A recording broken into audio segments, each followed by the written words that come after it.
Hi, the new chapter is the rat trap. Now, what's a trap?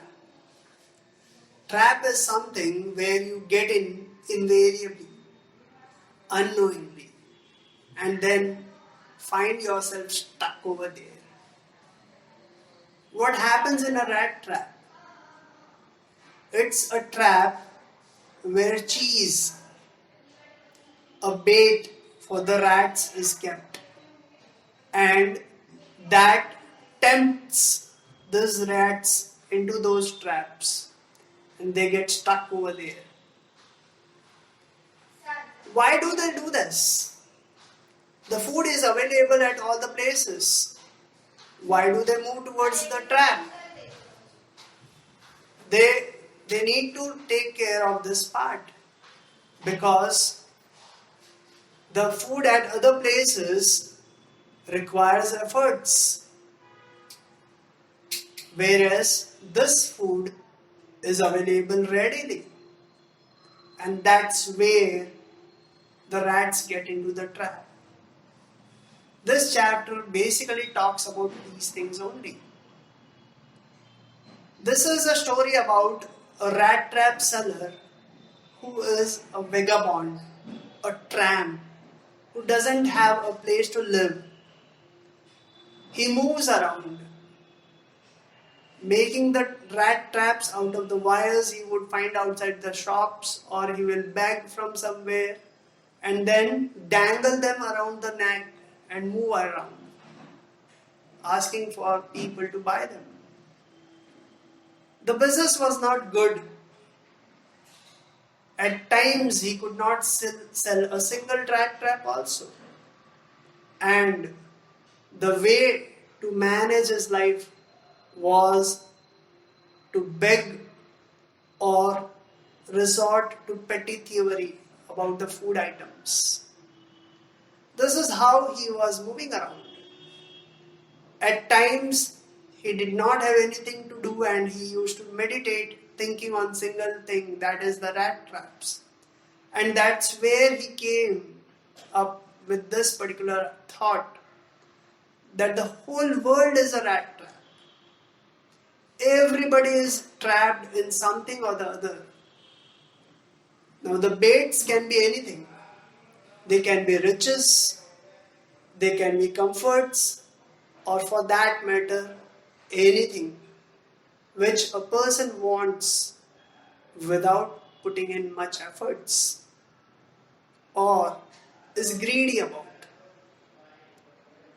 Once what happened, it was a usual day and towards evening he didn't have anything to eat. So he came across a house, he knocked at the house door. A crofter opened up the door. The rat trap seller asked for food and shelter. To his surprise, he was welcomed into the room because normally people will shoo him away or look at him with lot of disgust because he was having very tattered and ugly clothes with beard and hair not kept properly. But this old man welcomed him into the house, comforted him. He offered him tobacco. He prepared porridge for him. He made him eat all those things. They chatted. They played a game of majolies. And this particular crofter narrated about himself also that when he was young and fit, he used to work as a crofter in an iron mill. And now, since he has grown old, he has a cow which gives him milk enough to sell in a creamery and earn for himself. He thought that his guest, the rat trap seller, was incredulous about this. And he got up from his place. went to the corner of the room where the window was there. He retrieved a leather bag which was there on the nail of the window pane and stuck his hand in and took out three 10 kroner notes and showed this is what he had earned last month by selling the cream. He put it back and kept the bag back over there. Then they both slept off. Early in the morning, the crofter had to go for milking the cow. Like a good guest, Rat Trap Seller also got up and left along with the host. Why? Because the host was leaving. Both of them exchanged pleasantries and moved in their own ways. After about half an hour, the Rat Trap Seller came back. He broke open the window pane and took the bag in his hand. He took out three 10 kroner notes, stuck them in his pocket, put the bag back over there and moved out. He was happy that he is going to create a new future for himself out of this money that he had. But at the same time he was scared. So instead of taking the public highway, he chose to move through the forest so that he is not identified and caught. He walked and walked into the forest and found himself lost. He thought that he will walk in one direction only so that he comes out, but then ultimately he found out that he was moving in a circle only.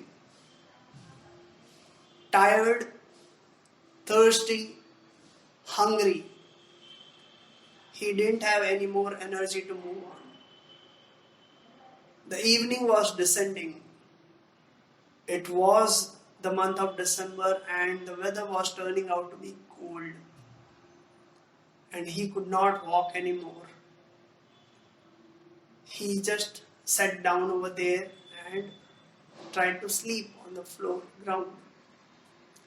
There he could hear some thumping sound coming repeatedly. And his eyes were lit up. He saw light at the end of the tunnel. He could think that there is someone here. And he gathered all his strength and moved in the direction of the sound. And there he was in front of an iron mill. The workers over there, they had already lit up the fire and then they were waiting for the iron to get melted. And he thought, so they were sitting over there. So here he entered into it.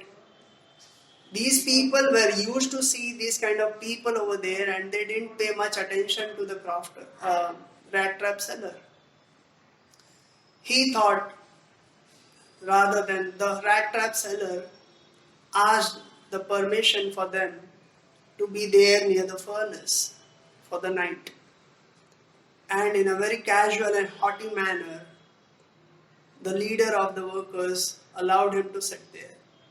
And he sat by the side of the furnace where he felt comfortable because of the warmth of the furnace.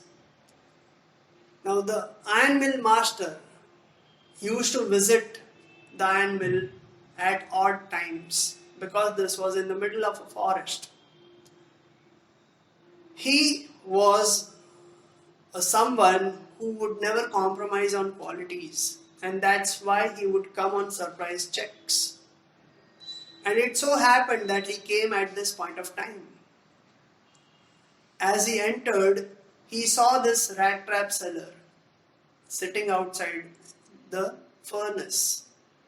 In the dim light of the fire of the furnace, he thought that he is his old friend, the regimental comrade who was with him. He had heard about him that he was going through bad times, and so he thought that he is now in this condition. and he thought of helping him. He asked him about why he is in this state. The rat trap seller could immediately make out that the ironmaster had mistaken him. But he thought that if he continues to behave like that, the ironmaster may give some money or food to him and that will help him survive. So he did not disclose that he was not his friend as thought by the ironmill master. He did not reply anything as such. He just said, now I am going through bad patches. So the ironmill master said, my wife has died, my son has gone abroad, there's no one at my home except my daughter, Edla. So you please join us, be our guest, stay with us and have good time with us. Now here, the rat trap seller could sense danger. Because when he was lost in the forest, he realized that those 30 kroners were the bait which had got him in this trap of the forest. He cursed himself for getting into this. And now he thought going to the house of ironmill master would be another mistake. So he refused to accompany the ironmill master to his home.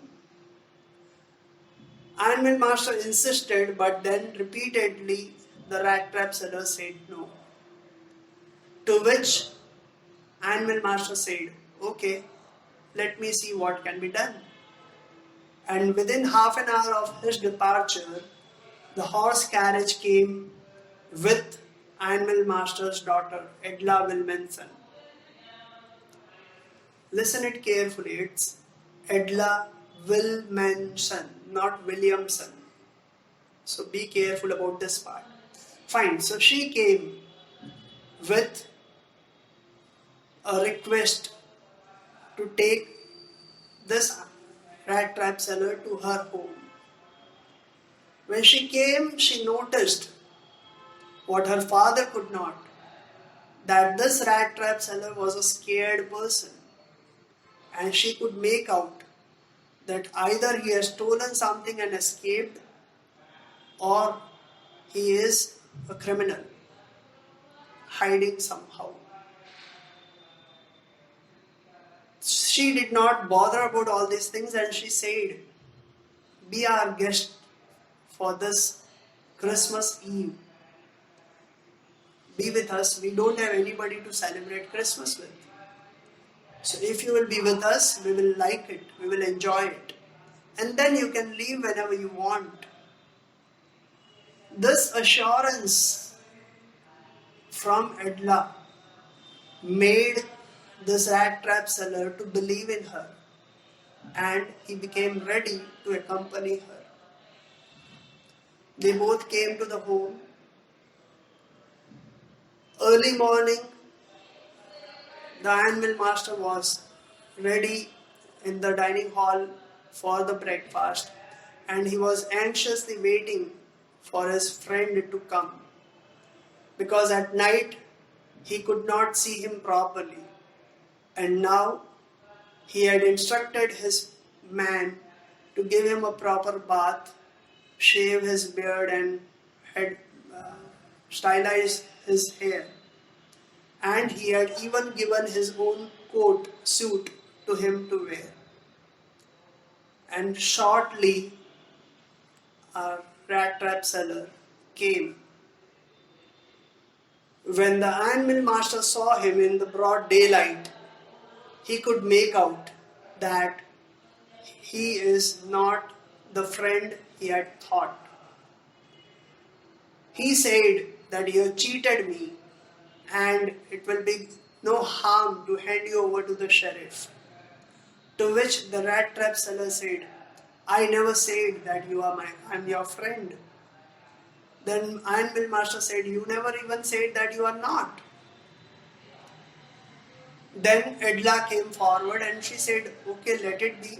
So the rat trap seller accepted to leave, and there Edla came and requested her father that it's we who have invited him for the Christmas Eve.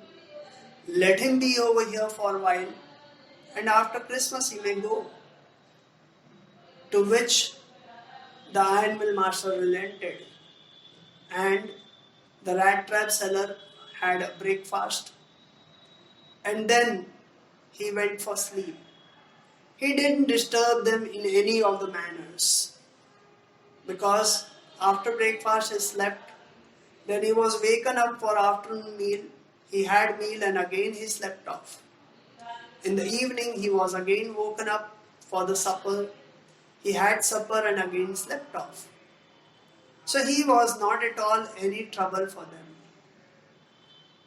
For rat trap seller, the food and peaceful sleep he was devoid of since long gave him a good feeling completely out of this world. And that's what he was cherishing. Next early morning, father and daughter went for Christmas Mass to the church. There they came to know that a crofter was robbed of 30 kroner by a tramp. And by the description of this particular tramp, they could make out that the person at their home was the same one. On their way back home, Edla was with her head down because at her insistence, her father had allowed him to be at home. The iron mill master wondered whether their silvers would be safe by the time they reached home.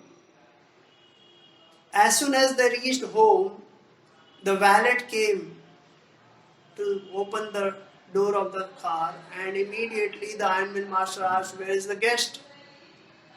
The valet said he has already left, and both father and daughter had a lot of apprehensions in their mind. But the valet replied immediately that he has given this packet to be given to Edla Wilkinson.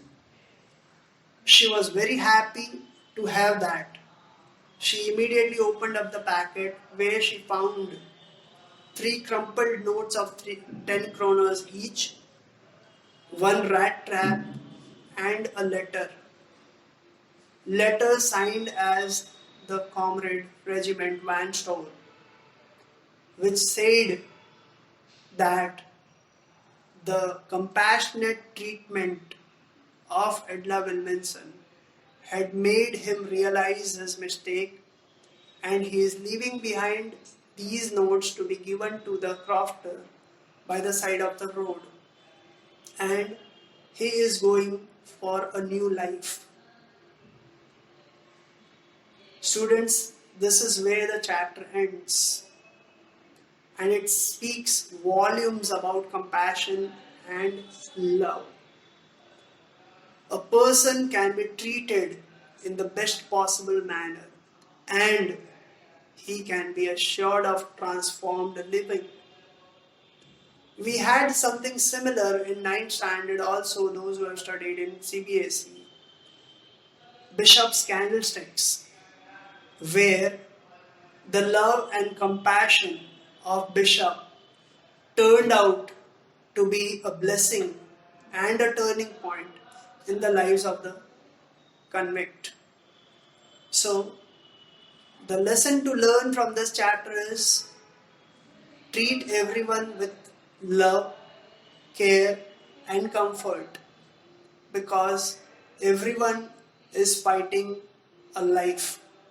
Thank you.